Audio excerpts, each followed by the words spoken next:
We have our favorite Capital Region movie reviewer, Jackson Murphy from Lights, Camera, Jackson. How are you? Ahoy there, Randy. I'm doing great. How are you? All right, just to set this up, we're recording our video meeting here that we'll post on the blog, and Jackson's wearing a Jungle Cruise sailor hat. Yes, I'm the skipper now as I guide you through all the new movies that are out this weekend. All right, just don't get me shot by any, the elephant, sprayed by an elephant or anything. I'm good. Don't worry, you're all good. You're all good. Right. We got a lot of big movies opening this weekend, including Jungle Cruise. Where do you want to start? Well, let's quickly start with a couple films from last weekend that have been doing well at the box office. One is Old, the M. Night Shyamalan thriller, his latest. I think it's his best out of his last 6 movies. When the surprises come in, they are legit. And the way he has the camera on certain people at certain times and the way things come into play, I really like Old, so I recommend that. Also, Snake Eyes, the G.I. Joe Origins action film with Henry Golding, kind of a bust. The action's not very inspiring, and the sequences go on for a long time, and there's just nothing special about it. So I like Old, but pass on Snake Eyes. Yeah, Old looks kind of creepy. It is creepy, and it will surprise you, especially with some of the twists towards the end. Okay, now they're really pushing The Rock and Jungle Cruise. How was this one?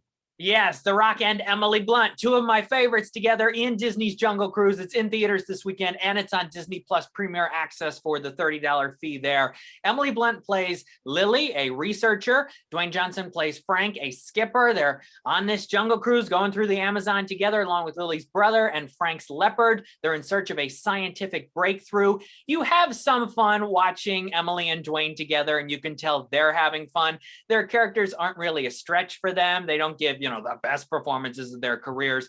The story is overly complex. It really gets that way, especially in the second half. It didn't need to go as far as it does.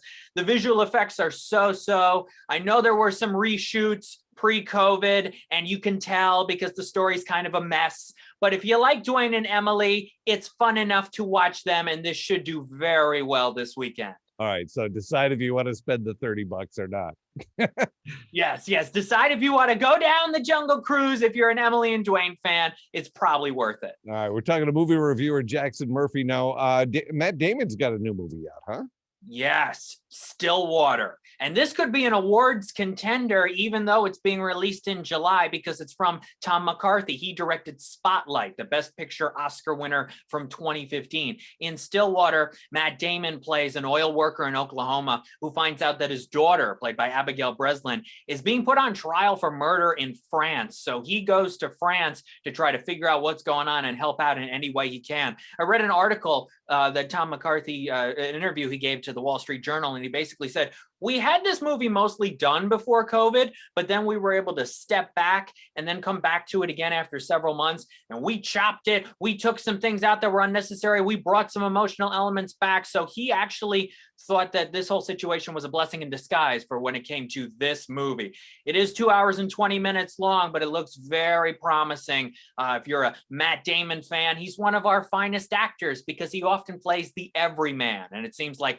that's the case here again in Stillwater. All right, you got one more to tell us about too, right? Yeah, I've seen this, Ride the Eagle. It's on VOD. It's this indie dramedy with Jake Johnson from New Girl. He co-wrote this movie and he stars in it. He plays Leaf. When he finds out that his mother, played by Susan Sarandon, dies, it turns out that she left him a VHS tape of video instructions. He can inherit her cabin in Yosemite if he completes a series of tasks. So the premise had a lot of potential to it. It's not a very funny film, unfortunately, and it gets predictable and some of the scenes go on forever, and there's not really enough material to fill 90 minutes. J.K. Simmons is in it too. He just kind of walks through his scene. It's a bit of a change of pace. I wish it was a lot better than it is. All right. Well, that's a maybe then. Right, maybe you want to ride the Eagle, probably want to ride the Jungle Cruise. Okay. It's a 2-for-1 ride. Okay. Jackson, where can people find your reviews and such? lights-camera-jackson.com, Twitter at LCJ Reviews, and Instagram at LightsCamJackson. All right. Well, I appreciate your time, and thank you for filling us in on your movie ideas and thoughts. And absolutely. Enjoy the weekend. And enjoy that hat.